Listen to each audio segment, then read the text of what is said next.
Welcome to Fast Track Gains. I'm here to help you accelerate your gains. This is the fourth episode of my seventh series, Bulking. In the last episode, we have established that apart from beginners who can rely on their sweet newbie gains, all intermediates and advanced hypertrophy trainees should be bulking for most of the time if you're seeking muscle gains in an efficient way. However, although I'm a huge proponent of bulking, and bulking is indeed the most potent method to help you put on muscle mass, I have to admit that bulking is also the most expensive method. And it is not just the food cost, it is also the extra time and energy you have to spend on cooking, eating, and planning your schedules around the bulking. Therefore, it is best to have a good grasp of all the other variables of your fitness protocol, such as training intensity, training frequency, sleep and recovery first, before introducing bulking into the equation. In addition, to quote from the Oracle in the Matrix, everything that has a beginning has an end. I have never advocated that you should bulk forever. Just as there's time to call it a day, there's also a time to stop a bulk. So when should you start your bulking? Exactly the day after you are finished with your sweet newbie gains and become an intermediate? Well, you could do that, but as you are very rusty with all the variables of your fitness protocol at this stage, it is rather unnecessary to introduce the variable of bulking so early in the game. And while it is true that your strength gains will slow down quite a lot once you are not a beginner anymore, you can still grow a substantial amount of muscle without increasing your calories in the first few months. All you have to do is slightly tweak your training by either introducing some new exercises or using fat grips or using straps, and then the beginner plateau will be easily broken without even invoking bulking. I call this the dwindling newbie gains, as in your sweet newbie gains will not be gone in a day. They will actually linger around for a few more months longer than you think, although it will not be so explicitly displayed as the first few months since you start your training.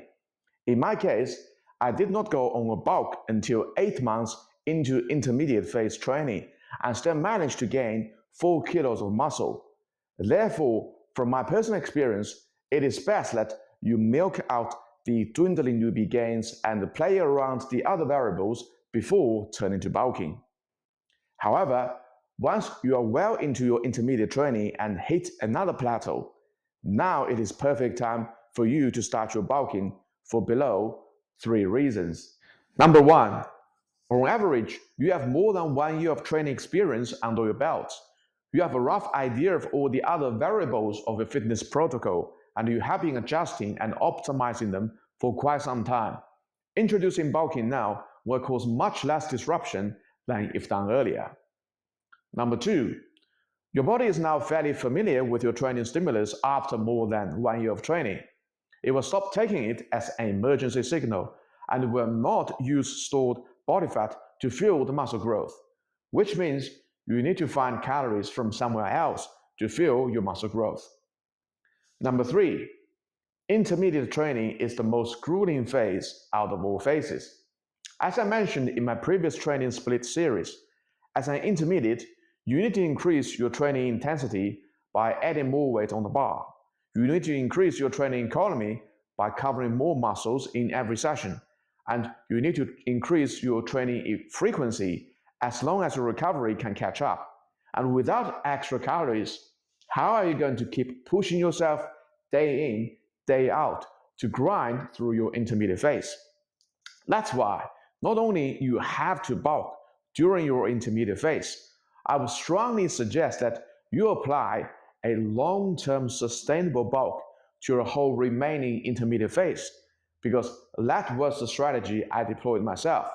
I went from 69 kilos to 76 kilos in the width of 8 months. And when do you start the strategic explosive bulking? Well, as the name suggests, you can only use this one strategically in order to break some plateau that you cannot get away with sustainable long-term bulk. That's why this bulk will only last as short as possible, generally only a few days. Depending on your own circumstances, this plateau can occur anywhere once you are properly intermediate, but it is most likely going to occur around about when you are closing in fat-free mass index 23, which is the generic ceiling height I have mentioned multiple times in my previous videos. Once you break the plateau, you stop this strategic explosive bulking and revert to long-term sustainable bulk until your body fat has exceeded 20%. Then it is usually time to stop your bulking. Why 20% body fat is generally the stopping signal for bulking? Well, first, when you are at 20% body fat, your physique will look quite blurred.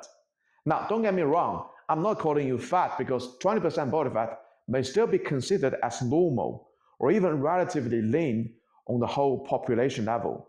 But in fitness context, 20% is the upper ceiling for the tolerable body fat percentage, especially if we are talking about physique development. And secondly, your efficiency of bulking will drop significantly when your body fat is higher than 20%. There is such a thing called the P ratio, or partitioning ratio. It refers to the ratio of muscle mass gained to overall body weight gained. A higher P ratio indicates that a larger proportion of the weight gain is muscle, while a lower P ratio suggests more body fat gain. Essentially, it's a way to assess how effectively your body is partitioning calories towards muscle growth during a bulking phase. And the unfortunate truth is this: the longer you stay on a bulk, the lower your P ratio will be. In the beginning, you may gain 2 pounds of muscle and only 1 pound of body fat, and your P ratio will be 2/3 or 0.66, which is a fantastic ratio, and you can easily dispense with 1 pound of body fat. But when you are over 20% body fat, you may gain only 1 pound of muscle, but 9 pounds of body fat. Your P ratio will decrease to 0.1, and it will take you quite some time to get rid of 9 pounds of extra body fat. At this point, your bulking will become very inefficient. It is much more sensible to stop the bulk, go on maintenance for a while, and start a fat loss phase. Drop your body fat to 10 to 12% body fat, reset your P ratio, and then you can go on another round of bulking. This is the logic behind most bulking cases, except for the case of all-out crazy bulk. So what's so unique about all-out crazy bulk? Well, firstly, there is no need for you to go on all-out crazy bulk before you hit your generic ceiling height. This bulking is only reserved for those that really want to push their boundaries, and there's a long distance between your generic ceiling height and your genetic limit. And secondly, even when your muscle mass is higher than fat-free mass index 23, you still don't start your bulking phase with this kind of bulking. You start with long-term sustainable bulk. Push your body weight to above your previous heaviest weight, and only then you may go all out. And thirdly, all-out crazy bulk does not stop when your body fat is over 20%. It stops when you cannot keep stuffing this amount of food anymore. You can try to push your body fat above 20%, but more than likely, your digestive system will give up way before that because they just cannot tolerate this level of abusive usage. Trust me, this time your body will make the decision for you, not the other way around. Lastly, guys, my recommendation for when to start and when to finish 3 different kinds of bulking. Please like this video and subscribe to my channel. In the next video, I will provide my analysis on how to bulk as a wrap-up for the whole series. Stay tuned, and I will see you all in the next episode. Peace out.